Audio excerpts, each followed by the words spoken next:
Hello, thanks for joining us. Welcome once again to Whole Latte Love live streams. I'm John. And I'm Nick. And thanks for joining us. Today we're going to be talking all about grinders. I've been really looking forward to this one because I'm a bit of a grinder nerd, getting better every day.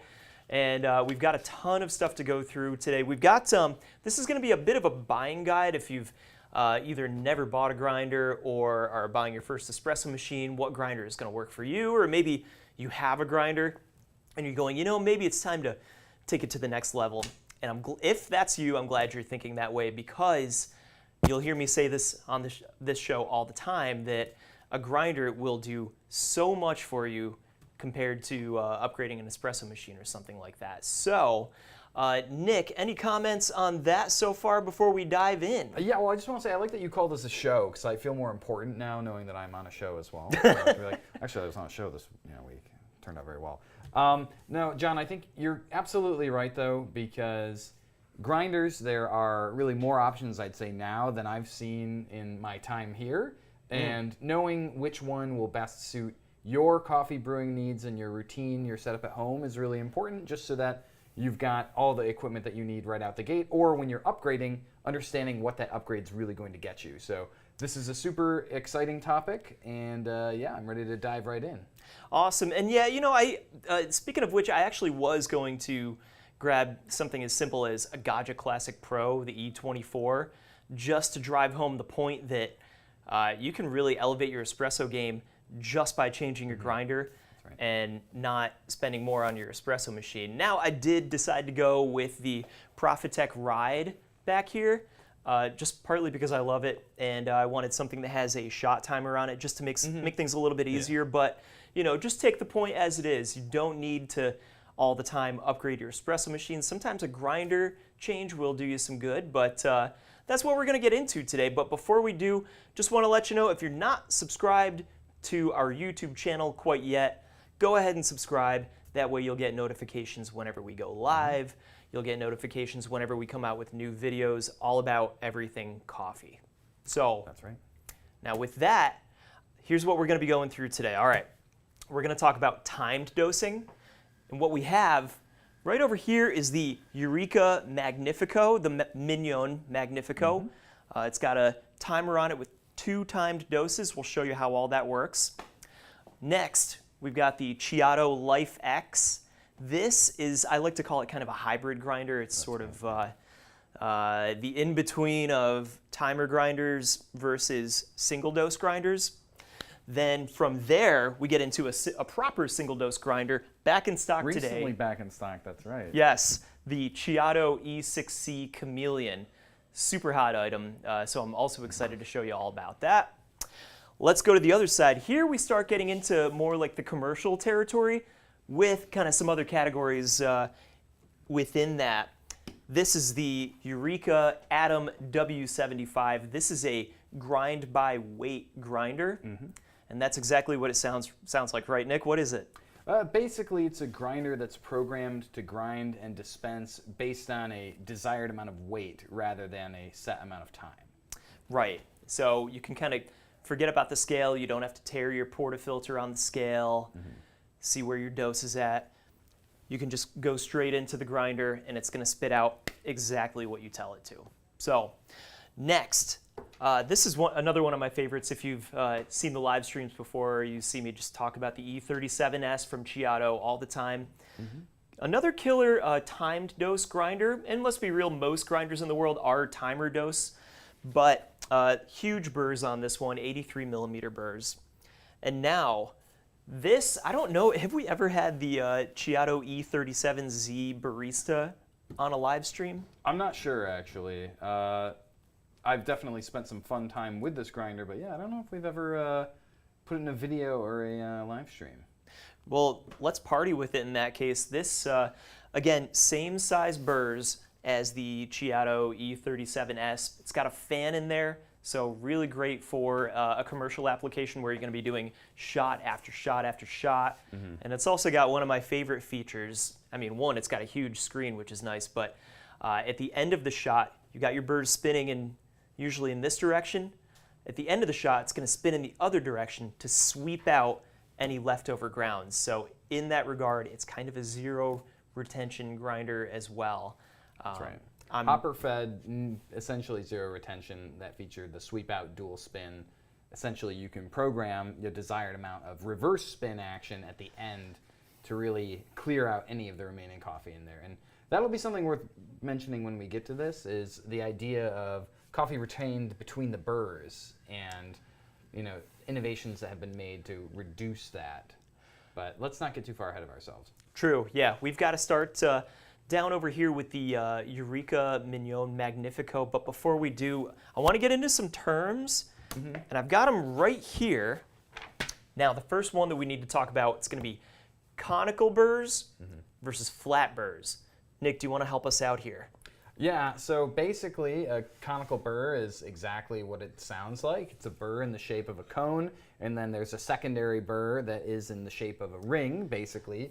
In most cases, you'll have that cone spinning, and then the ring is stationary, though in some grinders, like the Etzinger grinders or the Setes from Baratza, which were based on Etzinger, you have a stationary cone and you have a rotating ring instead. So it's two very dissimilar shapes for the actual cutting surface. The cone basically goes into that cavity. That's right. And there's teeth all along the entire thing that will cut for you. That's right. Now, these are important distinctions for a lot of reasons. The biggest one is conical burrs are known to produce a higher amount of fines. All right, you're always going to get fine particulate anytime you grind coffee. It's just the nature of grinding coffee. You know, more brittle pieces are going to come off into teeny tiny little, sometimes even microscopic pieces.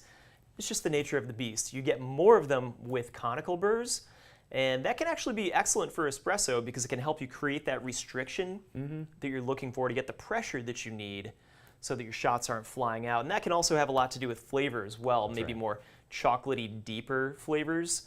Whereas flat burrs, in fact, we've got an example of flat burrs right here. Yeah. This is... Ron, can you get us closer to this one? Yeah, this is the... In fact, I can even go overhead if that helps here. Yeah. This is the Chiato 83 millimeter Opal Glide coated burr set. This is an example of flat burrs. We'll get into this exact burr in just a bit here, but basically you've got two of these that rub up against each other, and when they're very close together, that's going to be fine. When they're further apart, that's going to be coarse, and that's pretty much how your adjustment is going to be. Now, burrs like this are known for fewer fines, although that depends on a few things when it comes to flat burrs. We can confidently say usually more fines with conical burrs. Depends on a few things with flat burrs, but with this burr set in particular, it's known for high clarity, low fines, and very little retention as well. So that's kind of the difference between flat burrs and conical burrs. But next up, and that's actually one of the bigger ones, so we spent a good minute on that, but I want to go through the differences in burr diameters. So most of what this is going to have to do with is heat management on the inside of your grinder. All right? So for example, we've got 55 millimeter burrs inside of the Eureka Mignon Magnifico, 83 millimeter burrs all the way over with the Chiato E37S and E37Z. So think of it like a ceiling fan, right? In the middle, you're just kind of going like this, right? But on the outside of that blade, it's whipping pretty fast. So with that being said, you can get a higher RPM without straining the motor too much, and that's going to help reduce heat on the inside of that grinder. So why is that important to have low heat on the inside of your grinder? Well, really, you don't want that heat to transfer to the coffee, because essentially what can happen is you can start chemical reactions inside those grounds, making them easier and more soluble once they get into the portafilter. So basically, you actually kind of begin like a sort of pre-extraction almost, where basically a really hot shot is not going to pull the same as the same shot if it was not having all that heat transferred. Absolutely. And you know, when I was working in coffee shops, before there were grinders with fans on the inside, at the beginning of your day, you're dialing in, the grinder's not too hot, and you're like, great, awesome, coffee's tasting great. About 25 shots into the day, that grinder is now pretty hot. The coffee tastes different. Your dial is changing. You're seeing shot times changing, things like that. That's why it matters. I mean, it doesn't take much for a grinder to get really hot. So, anything you can do to mitigate or to kind of manage your heat on the inside of your grinder is only better. Burr diameter does a lot for that. Generally, that's going to increase the output too, right? So typically, larger burrs can obviously grind more coffee at once. So if you're considering a grinder for a high volume environment, for instance, you would look at something that generally would have larger burrs, right? So like our smaller burr diameters that we have on, say, like our Eureka Magnifico, around 55 millimeters, that's not typically something that you would see in a coffee shop, where like maybe something like our W75 here from Eureka or the E37S or the Z Barista, yes. And so we got our first comment from, looks like Squareheads, I'm not sure. Skewerheads, squareheads. Yeah, the grinder Either way, I makes like coffee. it. Everything else is just a water delivery system. I've heard that said before. I don't, in some ways, I don't disagree. In other ways, there's certain features of certain machines that I think are worth upgrading to.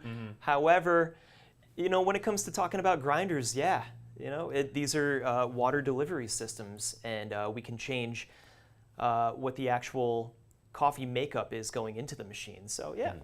I mean, and I would say, too, just going back to something that you said earlier, when you mentioned something like, say, the Gaggia Classic Pro, E24 now. Basically, if you overspend a little bit on your grinder in your initial setup, that grinder is going to still be suited for use with an upgraded machine down the line, right? So really, you can kind of future-proof your setup if you invest a bit more into a higher quality grinder so that you're not as limited. But if you're to buy two pieces of entry-level equipment, let's say, you may need to upgrade both. Whereas if you bought a more entry-level machine, but a more mid to high-end grinder, that grinder's still going to be satisfactory for upgrading to a prosumer, let's say. Absolutely, and while you've got kind of a lower level machine, it's still going to change the quality of your coffee, even with a less expensive machine. That's right. So, pretty big deal. That's why I think grinders are a pretty big deal. So, that's why I'm excited to do this one today. Nick, I've been excited about this one all week. But yeah, as far as the diameters go, this is a good example right here. I've got this Eureka Mignon Magnifico set to 6.8 seconds. And we'll do zoom ins in just a little bit. I'll show you everything. But I've got the Chiato E37S spitting out 20 grams of coffee in about 4.5 seconds. So I'm going to be doing an 18-gram dose with one of these coffees over here. We'll be doing a 20-gram dose with some of these coffees over here. So we can get even more coffee in less time with those bigger burrs. So those things are important. That's right. All right, now burr materials. A lot of burrs are made with stainless steel. Nothing wrong with stainless steel, but there's a lot of other materials that you can seek out or look into if you want to do burr upgrades. Some machines even come stock with different coating or different material burrs.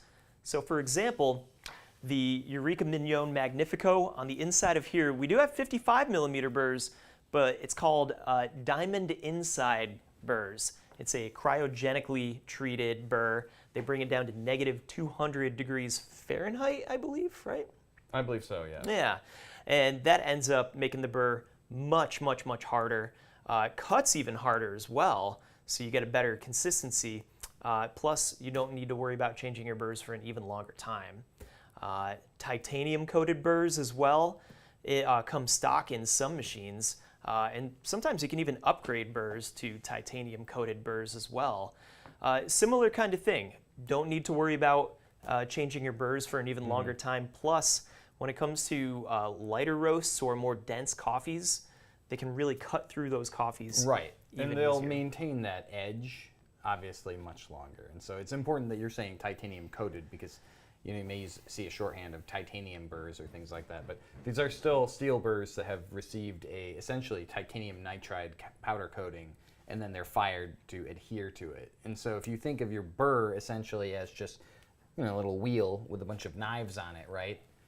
Those knives get dull over time, so your kitchen knives you can sharpen. A burr you really can't get sharpened, and so at that point you'd want to replace it. So being able to maintain that cutting edge for longer is just going to help in terms of the consistency of your grind. You'll be able to get much better results for a longer period of time. And in a commercial environment especially, where you're maybe doing some really high density, high volumes too, basically you want those burrs to be as sharp for as long as you can keep them. So in some cases, like you'll buy a red speed coating maybe at home, and you'll never need to change it because in your general use, you'll never expend the lifespan of a burr like that. Not at home. Yeah, I remember in the commercial world, 6 months would be too long before needing to change the burrs. Really should have been like 3 months, but I would be noticing it by like 4 months. I would need to make it finer and finer and finer, and eventually, in cases where I was negligent and didn't change my burrs fast enough, I'd be almost to the end, and I'm going, this isn't fine enough. My shots are racing. So, especially in those commercial environments, big deal. Ron, real quick, we don't need to go to the shot yet. I'm wondering if you can get a super duper close-up. I just want to show some teeth and cuttings on these burrs.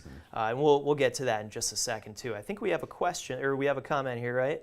We got the DLC Espresso burrs, very sharp after a year and 15 kilos of beans. Yeah, on that DF83. Yeah, Ken. Especially, that's another coating, the DLC coating. Diamond-like carbon, yeah. Yep. In fact, the Eureka does make, what do they call them, the Black Diamond series. Black Diamond, yes. But just to be clear, too, Black Diamond, not quite the same as DLC. There are some DLC-coated burrs from Varia, so like the VS6 has the Kilonova, I believe, and then the, not Z Barista, but the Z Hero grinder from Chiato actually has the DLC-coated 83mm burrs, too. Stock in the in the grinder, but those are blind burrs, so I don't know if you were looking to talk about that, but yeah. Oh, yes. So essentially, there's a term called blind burrs. Thank you, Ron. Thanks, Ron. Hi from Turkey. I have a manual grinder for filter coffee, Time More X Lite. I don't know it is adequate for all coffee types. Please post before if you will do a live show. We definitely will. Yeah.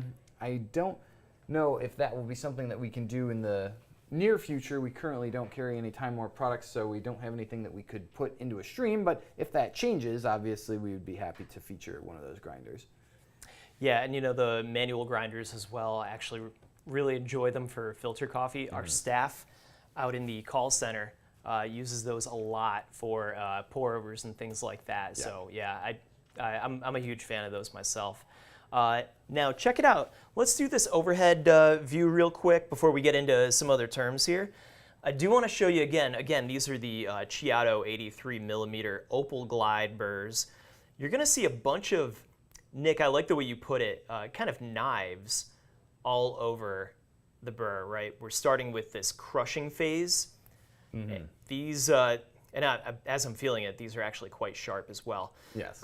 These are going to get the beans into smaller little particles, and as you get further out towards the outside of the burr, we're going to get even smaller until finally you get to this very edge right here, and you can see that these get even smaller towards the outside, and that's how you get that super tiny particle. But these are all essentially just a bunch of little knives that are going to get you the number one, particle consistency, efficiency, and the best burrs will get you excellent particle consistency so that you're not getting many different types of or sizes of particles. So. Right, exactly. And so going back to kind of what you were saying, because you mentioned the term fines before.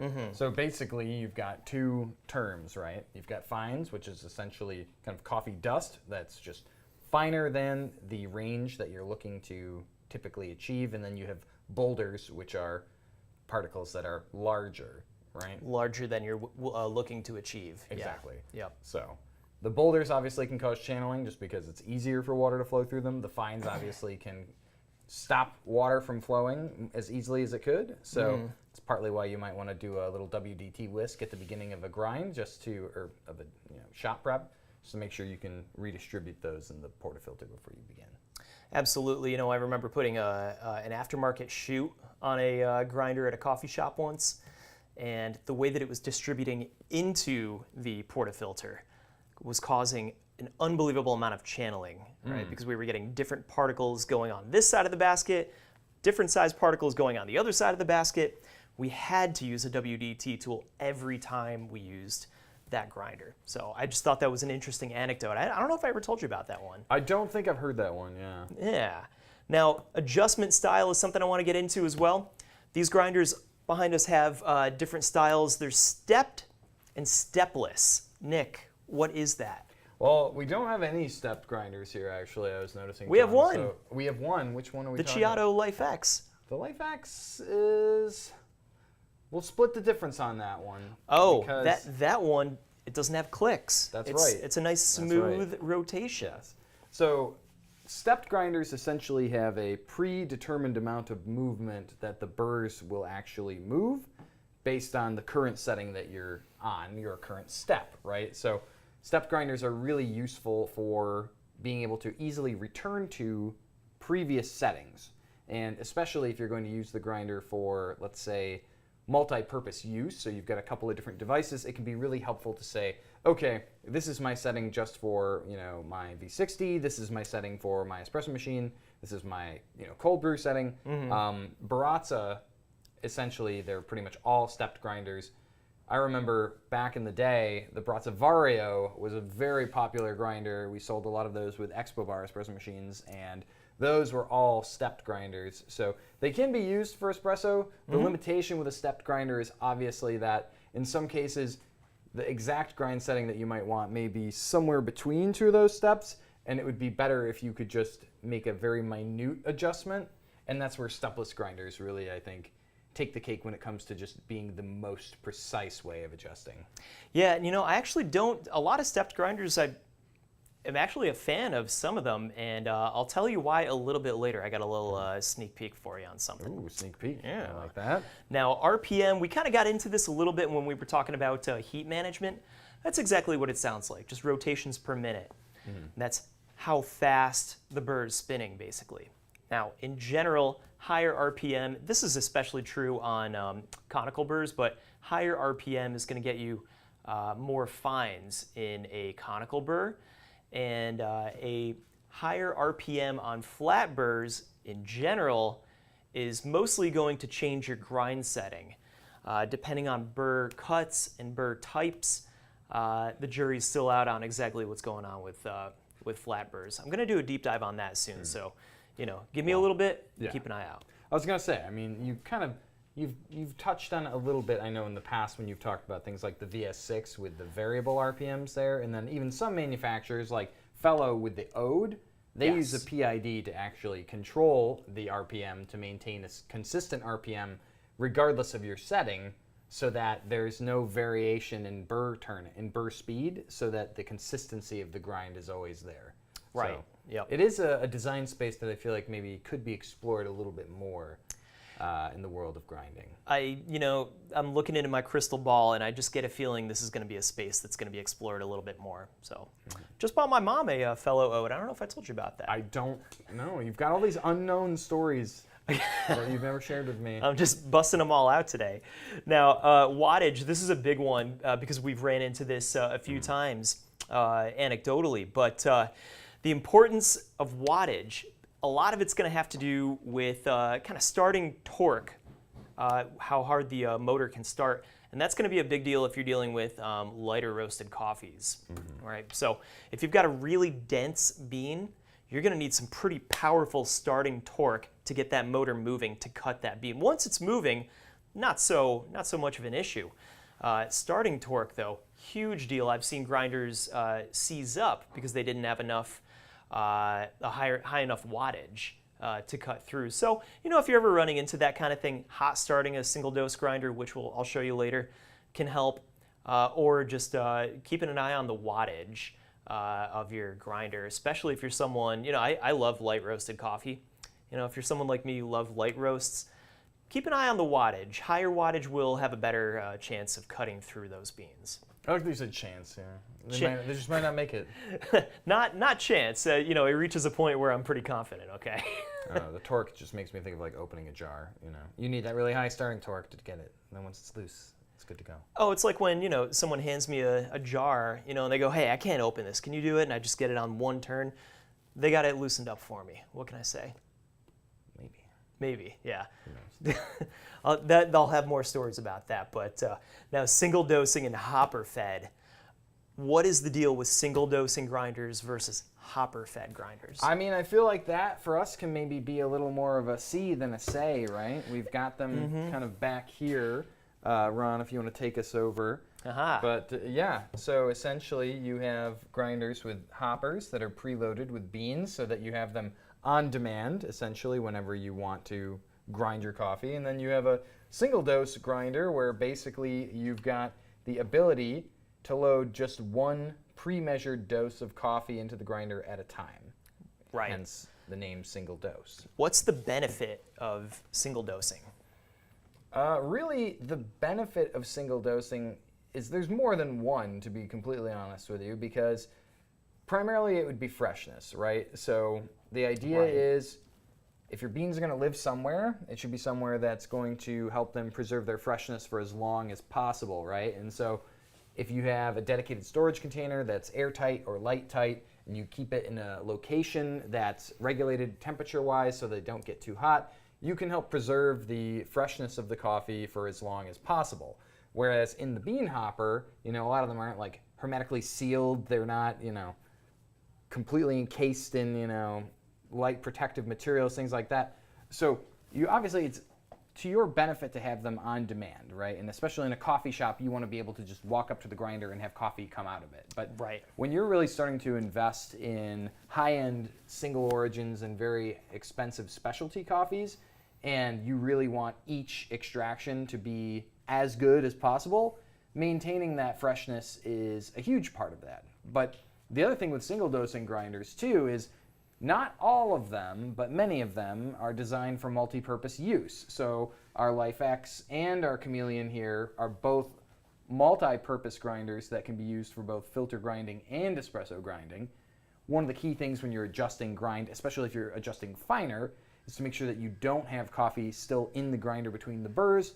So you typically would want to run the motor. Now, if you're only loading as much coffee as you're going to use at a single time, right, that means that you'll typically have a much easier time clearing out whatever's left and then adjusting your grinder. And so that's kind of why I mentioned too, like, I love the Life X and I love the Chameleon because both of those grinders achieve their full grind range with just one rotation, either of the knob or of the collar on the top there. Right. Right, yeah, you know, there's always retention on the inside of your grinder as well.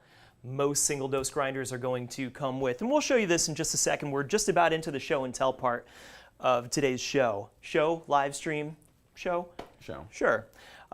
Now, using these bellows on top, we'll send a little air through the chamber, and that'll get every last little grind, for the most part, just about every last little grind out of the chamber. So that way you know that all of the coffee coming out is as fresh as possible. There won't be any leftover in there. So the next time you go to grind a shot, the first thing that's going to come out is older coffee, right? Mm-hmm. So that's right. That mitigates that problem with single dose grinders. Now, I'm ready for the fun part. Do you want to pull some shots? I think we're ready to grind. Yeah, we're about a half hour in, so let's do it. And we crush some beans. Let's crush some beans. Yeah, Ron, let's come on over here. Let's play with the Magnifico first. I want to show you how this thing works. Thank you, Nick. We have a. You want this, or am I having at it here? Either way, we're doing 18 grams Perfect. in. Yeah. Okay, and are we dialed to 18 grams here on our? I believe we are just about dialed. You may want to double check me. Let's put this back in its home for a moment. Mm-hmm. Yeah, I'm gonna trust you, John, but we're gonna trust and verify here. Okay, sounds good to me. So, waking up our scale, because John, this is time-based grinding, right? Yes. So, 6.8 seconds. Let's tear out our cup. There we go. Nice. Nice and quiet there, too. And let's see what we have, see if we need to adjust it all. 15.5. We need to go much higher. All right. Let's do this. How high do you think we should go? Well, You're going a little crazy on me there, sir. Yeah, I was going a little crazy. Well, how about 8.2? We could do 8.2. I kind of want to show off a little trick I like to do here. So Please, on yeah. these grinders, obviously, you have your single and double doses. If you press both buttons, that puts you into manual mode. So we're at 15.07. We want to get to 18. And we are at 6.8, I believe? 6.8 it was, yeah. Right. So we're just going to see in about how much time it takes us to get to 18. So that was 1.8, which brought us up to 19.10. Okay? Okay. So we do want to split the difference there. So 6.8, 7.8, and then maybe we'll do another 0.4. So maybe like a 8.2. Oh, I was pretty close with that last one then. But hey, we need to figure it out the right way. See, but what's really important is even though this grinder dispenses coffee based on time, you still want to make sure that you're actually weighing your dose, right? So if the grinder is not a grind by weight grinder, you're not off the hook. Really, you should be calibrating your time in order to achieve a consistent amount of coffee. So let's see though if I can get that, 1 gram out of here. Oh, there we go. 18 point. Yeah. We're close. Getting there. Yeah. We're close, yeah. 18.15. Sometimes I'm even comfortable with that, but So. I'm a wild child. But yeah, so the Magnifico though, a really nice little grinder. I am a big fan of the overall form factor of these guys. So the Magnifico, the Specialita, the Silenzio, the Facile even, all have kind of the same general size and shape. Easy to activate with the portafilter as well. So we can basically just lock it in and grind direct. So we'll see how our maths for us here. How's the mathing? Let's see. So let's see, 8.2.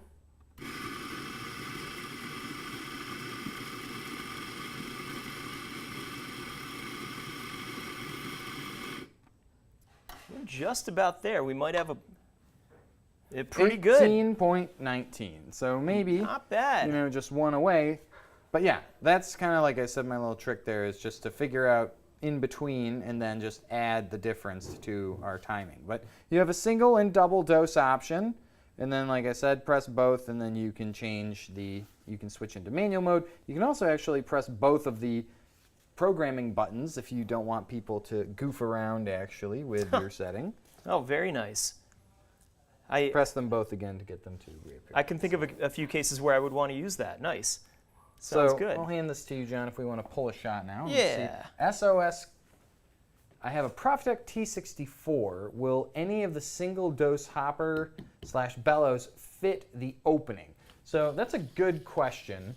And I'm not aware necessarily of a single dose option for you, but I'm going to go grab something and I'll be right back. So John, I'm going to leave you unsupervised for a moment.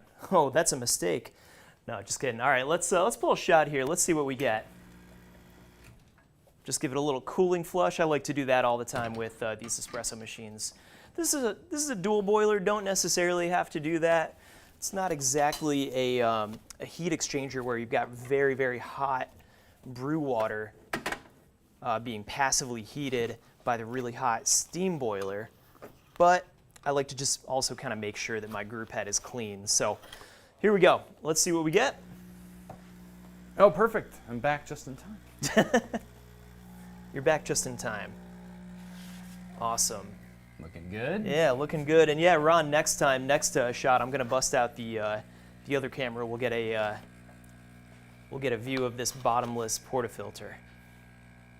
So SOS, by the way, I've got a little item here. It's from our friends over at Vitamin. And this is their day hopper. I think it's like Tagus hopper or something. Ooh. So essentially, this is a super compact little bean hopper. I'm fairly certain, if I'm remembering correctly off the top of my head, it holds around 60 or so beans. But the idea is you really load it up with just the day's worth of coffee, right? So maybe you don't want to measure every time, so you measure it all once, load it into here, and then put it onto the grinder. And so basically that's going to fit. No, that's not the right place for it. Let's put it, there we go. We can have like with our two Vitamin items. But basically the idea is that would fit on things like the ECM S Automatic, the S Manuale, the Profitec T64. They all have the same collar basically for the hoppers. So the Tagas hopper, great option if you're looking just to have a small amount of coffee. So is it going to be exactly the same as single dosing every single time? No, but you're still reducing the amount of times that you're actually opening up that coffee. Well, that's true. Yeah, and I mean, I do like the actual column. It feeds much better than a super wide hopper that might not feed the beans in the way it's meant to be fed. So now I'll tell you what. The next thing that I want to, and what is this called again, Nick? The day hopper or the Tagas hopper. The Tagas hopper. For ECM Profitec Mühlen Nussbaum. Awesome. I know that Nussbaum means walnut because I have looked at very many of these boxes. Your pronunciation was excellent. I am wearing the ECM hat, so I feel you must has to be on point right now. That's right. Yeah. So you can correct me in the comments, or don't. No, do it. Let's see what you got. No, I'll tell you what. Let's get into the Life X. I like to call this the hybrid grinder. It's kind of the step up to the single dosing category because I'm going to show you, but it can actually do both. I'll tell you what, John. Do we want to skip the Life X? Sure. And then go to the Chameleon. Yeah. And then go back, right? Because this guy's kind of like a fusion of these two. Yeah. So maybe we do Chameleon and then we go back to Life X just to round things out, just so that people really understand. Awesome. Well, yeah, let's do that, and I'll tell you what. This is a single dosing grinder from Chiato. I've got this dialed in for this single origin Colombia to Lima right here. And actually, I dialed this for 20 grams after you. I was going to say. Well, I just saw it there. I was like, I have to. I have to tear the take care scale. of that. Now we're doing 18 grams of the Crema Wave coffee that's in both of those hoppers, but I'm actually going to do 20 grams of the Colombia to Lima. Why do you think that is, Nick? So it is a lighter roasted coffee. It's going to be probably like a little juicier. So you're looking more maybe for like that ristretto, maybe turbo shot kind of territory with this one. You know what the main reason is? I'm using the same size basket. I'm comfortable with 20.46. For compaction, that's right. Yes. Yeah, so because these beans are going to be so much denser, they're going to take up less space in my portafilter basket. So to round out that space, to make sure I don't have too much space in between the shower screen and the coffee bed, I just wanted to add some more coffee. Well, and that's why you see actually ranges provided on some of the baskets that we have on our website, which is basically that different coffees will compress to different degrees, and so essentially you won't always fit the exact amount of every coffee in there. Right, exactly. You know what? I'm interested in something. I put in 20.60 grams of coffee. I just want to see what we get out with this single dosing grinder. So I mentioned hot starting earlier. This is what that is. So the grinder's on, but nothing is grinding yet. That's a hot start. Now, if I had put the coffee into the hopper and then started, that'd be the opposite of a hot start. Maybe a cold start? Cold start, right. Cold because start. You've started the motor, you've got the burrs running before the coffee was added, right? That's right, yep. Now, we're at 20.45. That's about as good as it gets. I mean, you could give that a few more whacks, you know. I mean, sometimes it's the bellow, sometimes it's just the action of being struck. I mean, on our Chameleon, we can remove it, so there was just a few, you know, I can see a little bit of dust there. And that's where it was? Just a little bit up here. And there we go. There we go. 20.6. Awesome. Let's pull this shot, and let's see what we get. And actually, this time I want to show you that, that bottomless portafilter. I'm going to bring it right on over here to the front, too. I want to show you the bottom of this bottomless portafilter. So, Nick, if you want to man the iPhone camera, oh boy, we'll get right up in there. Now, this one I am going to use the WDT tool, just because I found with this coffee, lighter roasted coffees can channel a bit sometimes. So just getting a really, really nice distribution. Oh, you know what? I see. There we go. There we Yeah, I go. was holding it vertically, but I want to be horizontal here. Nice. And I'm just going to give it one more little pat. All right, I am going to use the leveling tool a little bit too, my Eureka leveling tool. Oops, one more. There we go. Eureka tamper. It will taste better that way. Boom, here we go. All right, now let's check this out.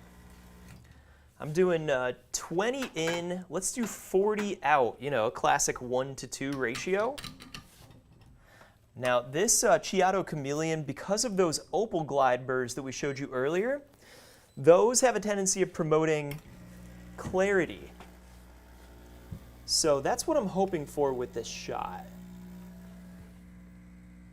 Not looking too bad.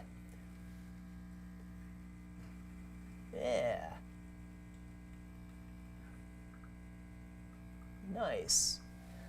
Now earlier when I was dialing in, Nick, without that WDT tool, just because this coffee is so light, I did have a little bit of channeling, and that's where that WDT tool really helped.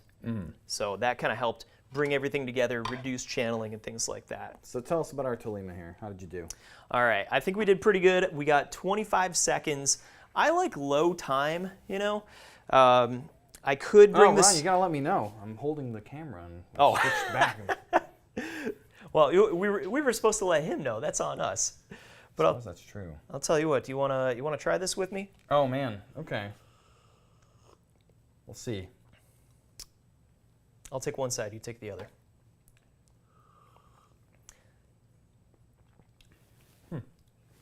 You know, I would say honestly, tasting it like this, I'm getting a lot more, almost like a wine grape, like a red wine almost from this, which, you know, I don't typically, because grape is actually one of the notes that you can expect from Tolima. Most of the time I'm tasting like that orange acidity, but I think kind of mid-palate, I'm getting very much sort of red wine from this, which is very good. Maybe like a little cab sav. I'm almost getting a kind of a white wine going here. More of a Sauv Blanc. Sauv Blanc? Yeah. Yeah. Nice terminology. Yeah. Well, I mean, we're having fun, right? But I think at the same time, I'm having too, fun. like, the crossover is real. A little sneak peek for everybody, but if you've been paying attention to our blog at all, we are doing a series of lifestyle pieces. So we wrapped up for this month, which is going to be cycling in coffee, but coming soon in August, we're going to be doing cocktails and coffee. So for those of you who are maybe fans of some of the recipes that we've done, including some that have a little bit of caffeine and a little bit of alcohol, stay tuned for that because we've got some fun stuff in the works for next month. That's right. I'd like to show you the Ceado Life X.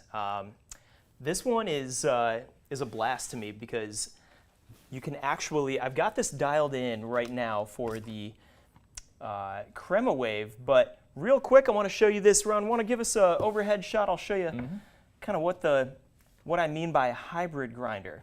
Yeah, and you can screw that hopper in, so it doesn't always just come off so easily. Of course. Now, this is your single dose kit that this grinder is actually going to come with. So this goes right into the top of the hopper right here. Let's do a little rotate. Yeah, Nick, you've got the, thank you, you've got the magic move. So now this is actually a single dose hopper. And of course, you know, I've got some beans in there, so it's not sitting flush, but it does, I promise. But all you do is this, the same way that we did with the Ceado E6C Chameleon, and it can become a single dose grinder very quickly. And this even, I love that this actually comes with the grinder. Yeah. So it's kind of a choose your own adventure grinder. Again, it's a timer grinder. And actually, Ron, real quick, do you want to put up the first slide that we've got? When we're talking about these specs, these are things that I want to make sure that you understand. You know, you've got your burr type right there, and then your burr diameter. We talked about that. Your Profitec Twist A54, 54 millimeter burrs, pretty similar to the Magnifico.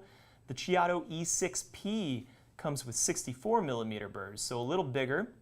Burr material, we talked about that. The diamond inside process with that Magnifico is going to make those a little bit harder. Now RPM, these are pretty similar, but that E6P is a little faster, so you can get more coffee in a shorter amount of time. Wattage, that's going to have to do with that starting torque, especially when you've got kind of a lighter roasted bean. So thanks, Ron. Thanks for putting that up. Yeah. I do want to move into our kind of commercial level of grinders, but we're going to talk about some features that are also available in some home grinders. For example, grind by weight grinders. That's right. Now this is the Eureka Atom W75. So right on the screen you've got 3 doses. Nick, do you want to pull an 18-gram shot of this crema wave for us? Show us how this works. That sounds like a tall order, John. Oh, it's going to be super tough, I know. Blink and you'll miss it, but... Boom. There we go. 18 grams comes right out, and if you have better technique than Nick, then you're going to be in excellent shape. Yeah, I'm just messing with you. a little concerned with the overflow. That's my little cheat, but this grinder actually we stole from the kitchen, so... Yes, yeah. If you guys ever wonder, you know, how often do we use the different pieces of equipment that we have here, the answer is very frequently, and that grinder is sorely missed right now by our baristas here at Whole Latte Lab. Right. Sorry, guys. So we got a question. My Casa 5 arrived yesterday. Which grinder would you recommend for the best results and an aesthetic look that matches the Casa 5 coffee machine? So that is it's a trickier question to answer, Mark, and I think partly because when you say best results, part of me wants to know, what are you going to be grinding with it? If it's just espresso, that could point me in one direction. But if it's also, let's say you're just sticking with a traditional blend like a crema wave, for instance, that's another answer. So tell us a little bit about how you want to use it, and then we can steer our answer in the best direction for you. There's all-purpose grinders. There's espresso-only grinders. You probably are not going to be looking for just a brew grinder. That might not get you as fine as you need for espresso, or if it does, you might not have much variance to play with in that espresso range. So otherwise, I would recommend checking out those ECM grinders that you can find on our website. ECM actually makes some pretty killer grinders. For example, the V-Titan 64. I'm actually a big fan of that one. Bit on the pricier side, but they do make some solid grinders. We are looking pretty nice here, man. We are looking pretty nice. Yeah. Now I'll tell you, what's our shot time looking like? 25? Yeah.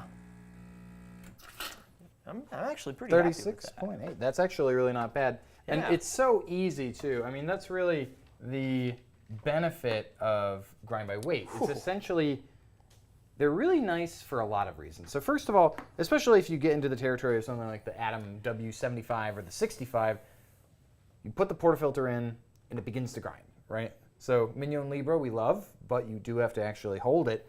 Now you just set the portafilter and you're done, right? That's right. You can be consistent because you're grinding by weight as opposed to grinding by time, which means that as conditions change, like temperature or humidity or things like that, the grinder's still looking for that output, and that's going to be really helpful. And when you're dialing in and you're changing your grind because you're trying to get the extraction that you want, instead of having to go to manual mode or change your times, you still have a true north because you can say, okay, I want my 18 grams. No matter how long it takes. Always get you there. Yep, I was hoping you were going to bring that up. That's yeah. right. Yeah, you're not going to need to worry about changing your time because your burrs are closer together. No matter how long it takes, I told the grinder 18 grams, it's going to do that every single time. You know what, Ron, I skipped a slide. You want to bring us back over to, I'm going a bit out of order here, but we're okay.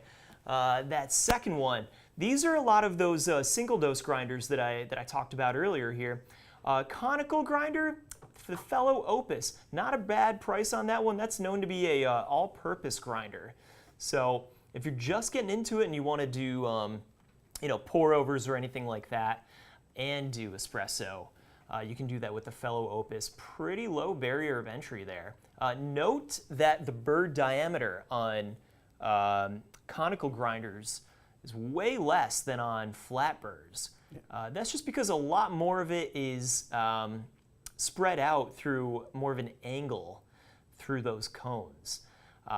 Now you're going to note here that the 065 AP has way higher RPM. You don't need a lot of RPM or a high RPM to get the level of fineness that you need with a conical grinder. So a lot of less expensive grinders are going to have a lower RPM than conical burrs because the motors in them might not be quite as robust, but you can still get a great grind. So that's one of the benefits of conical burrs. Don't need an insane motor. So the 065 AP is a killer grinder, another single dose grinder, just updated with the king size dial, and the Ceado Life X.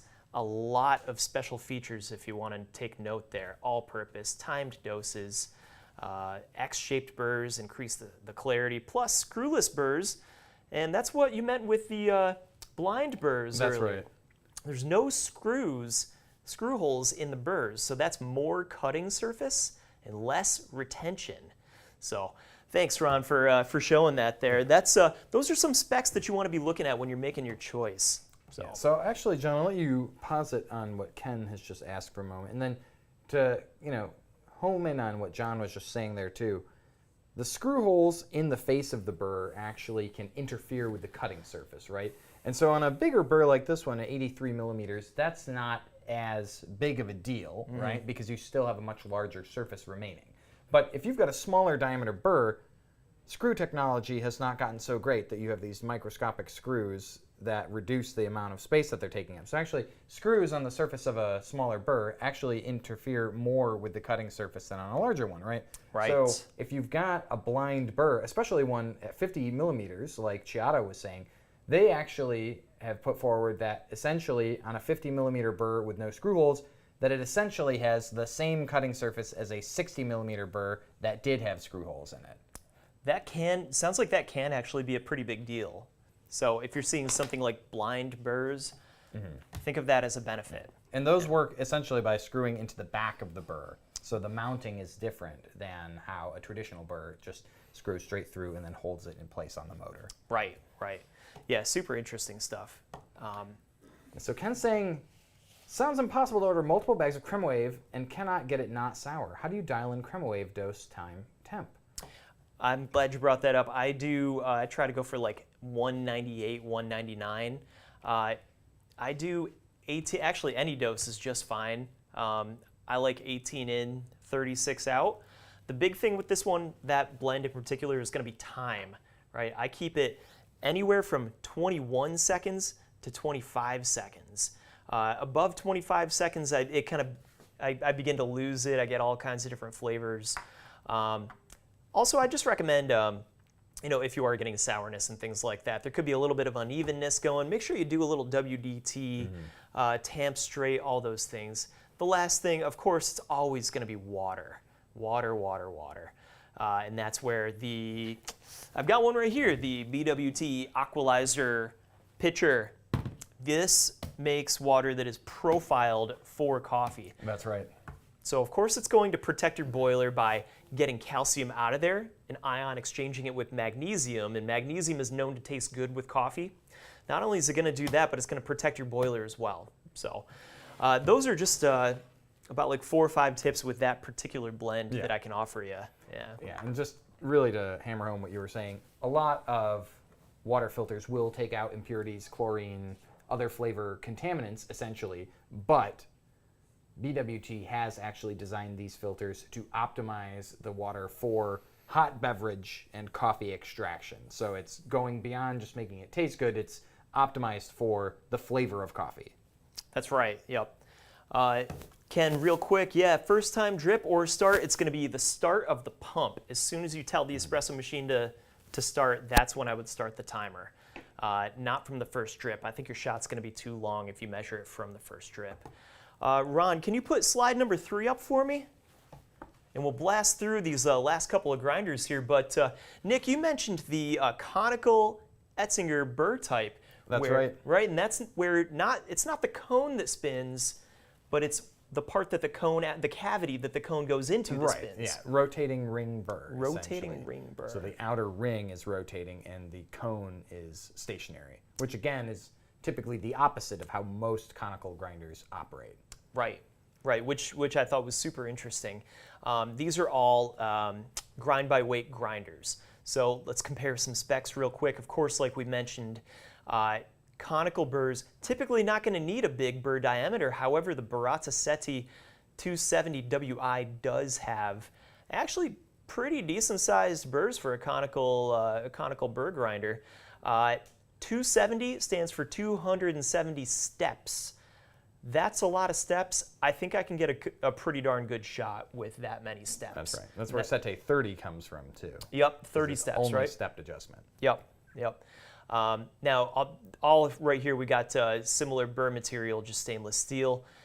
Similar burr sizes on the two Eureka grinders there, the 65 AP and the W65. However, you're going to notice a big change in the RPM with the W65.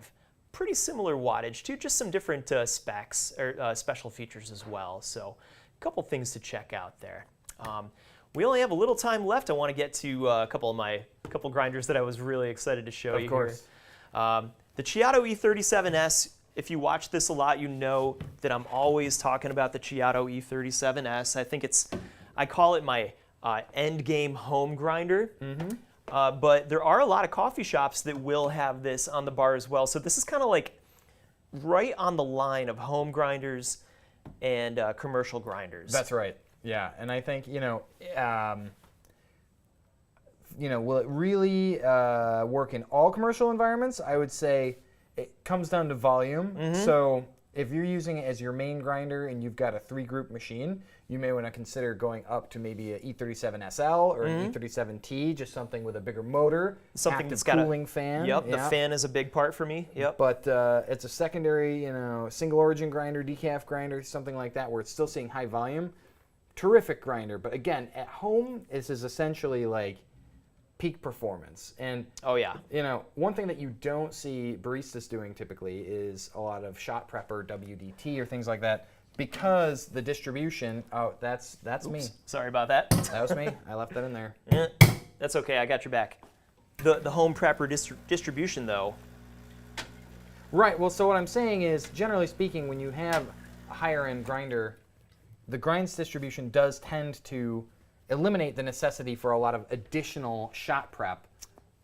Because if you imagine time is money in a commercial environment, how much time you'd add on whisking everything. So typically that is going to be one of the major benefits that you get once you start getting into high volume, high capacity commercial equipment and then putting it at home basically. Right.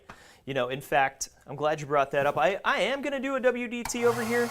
But in a commercial environment, I really wouldn't bother unless I'm, working with like that $10 a pound green coffee or, a $50 a pound retail bag type of coffee. Yeah. I'm going to get a little bit more coffee in here. I thought I dialed in my time, but as you saw on the Magnifico, I did not quite. You can blame that one on me.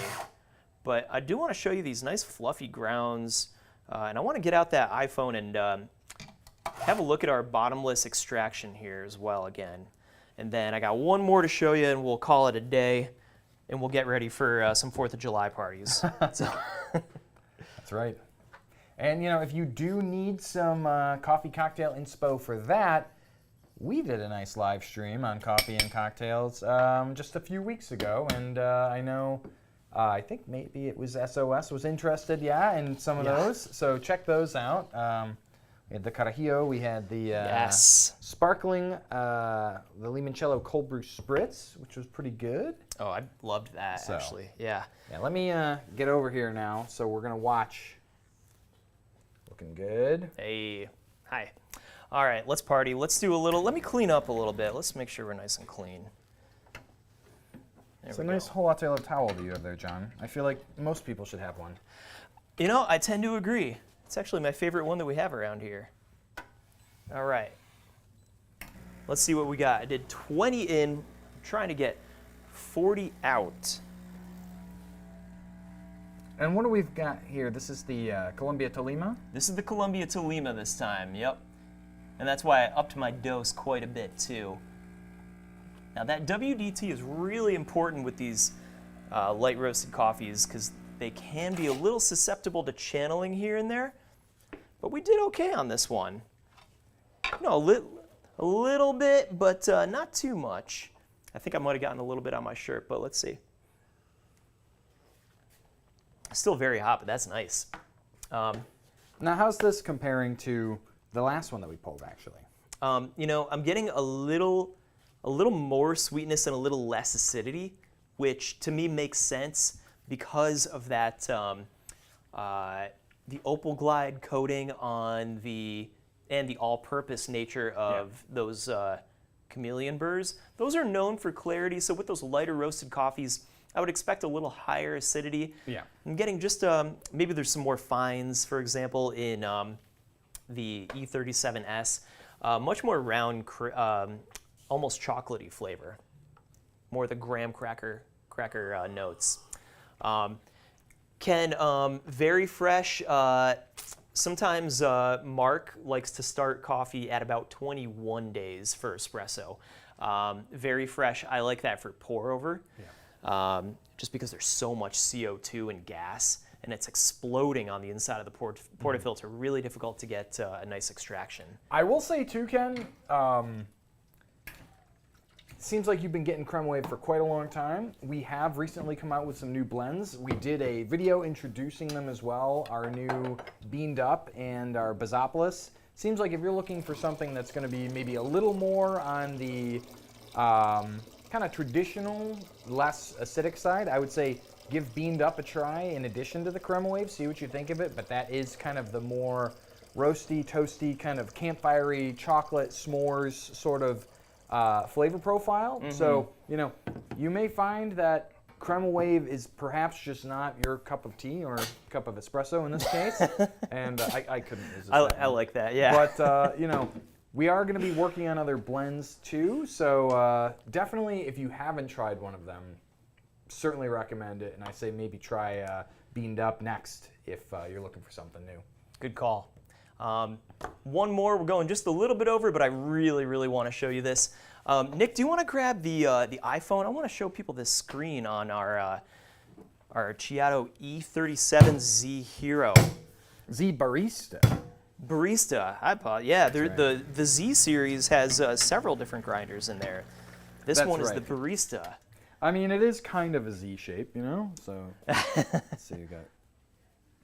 Oh, it's a Z shape, all right. Yeah. Now, my favorite part about this grinder is the sweep out dual sweep out technology. So our 3.75 seconds here that I've got it set to, that's just for grinding the majority of the dose. That 3 seconds I've got programmed is when the burrs are going to go in the opposite direction. So at first they're going like this. At the end of the shot, they're going to go like this on the opposite direction, and that's going to get the rest of the grounds out. So this is a pretty rare case where we essentially have a single dose technology, but hopper fed. So you don't need to dose out your coffee every single time, right? That's right. So let's go ahead and pull a shot. I'm going to show you kind of what this looks like. So first, we're going to see this counter count down, right? All right, now watch this. That's the burrs going the opposite direction. So cool. That's one of my favorite things. Just about 20 grams. Not too bad, man. Let's do one more shot, and Ron, after that I've got one more slide. I'll just kind of show you some specs and things like that, and we'll get out of here. Nick, what do you think of that grinder? So the Z Barista is totally wild, I think, as far as grinders are concerned. I do too. Again, kind of talking a little bit about like how long I've even been in the game at this point.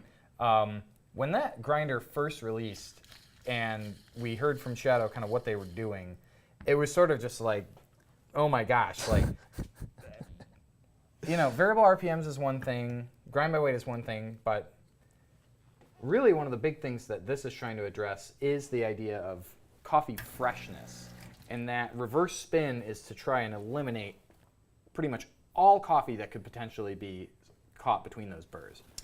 Because essentially you want to have the freshest doses possible. And you know, some theories that I've heard put forward are essentially that part of the reason why doses started getting bigger and bigger for double shot, for instance, was to try to increase the amount of fresh coffee that was actually being ground and used into the shot, right? So sweep out dual spin, I think, is totally wild. They had these grinders at the SCA show, I think at the Onyx Coffee Lab booth. Oh, really? You know, on bar, they were serving coffee with it. It was just super cool to see him there. So yeah, Z Barista is an incredible grinder. Yeah, you know, it's certainly a commercial grinder. However, you know, if this is a hobby of yours and you're looking to upgrade, I don't know, just think about it. It's certainly an expensive grinder. I think it's worth it. I just think it's If you've got a so hobby cool. budget like John's, I don't have that budget. We'll open the whole Latte Love coffee bar and then we'll have it. How's that sound? Let's pull one more shot. We'll do some tasting. And then, you know, Ron, if you want to, after this, if you want to get us that last slide, we'll kind of show you some specs in this higher end category. I'll kind of show you what kinds of things you want to look for and what you can expect. we have more Tolima in here too. There's some more Tolima. What was it? I mean, in the Z Barista? Or is this the Guat? This is Tolima, Columbia Tolima, Okay, yeah. perfect. Yep. So we got a good 25-second shot there, 20 in, 40 out. That's just one of the coolest grinders. I just couldn't help it but show you this whole thing. Well, I'm curious now too, because we're essentially trying Tolima 3 ways. So I definitely feel like the presentation from the Chameleon had more of those grape notes, like I said, almost leaning into wine territory. I got more of maybe kind of the citric acidity personally from the E37S. So we'll try. I think that's interesting because I was describing it the opposite way. I know. You know? Yeah. Well, let's split the shot, see what we get here. Doing a little decanting here, it looks like. Yeah, you know, I just wanted to cool it down a little bit. Yeah. All right. For you, sir? Perfect. Yeah, and you know, the temperature that you drink coffee at has a major impact on your ability to perceive flavors. And if you haven't, you should check out the video we did on that because we brought in Danilo Lodi and we did some pretty crazy stuff. So That's I right. think even like a Sub-Zero coffee. I remember that, yeah.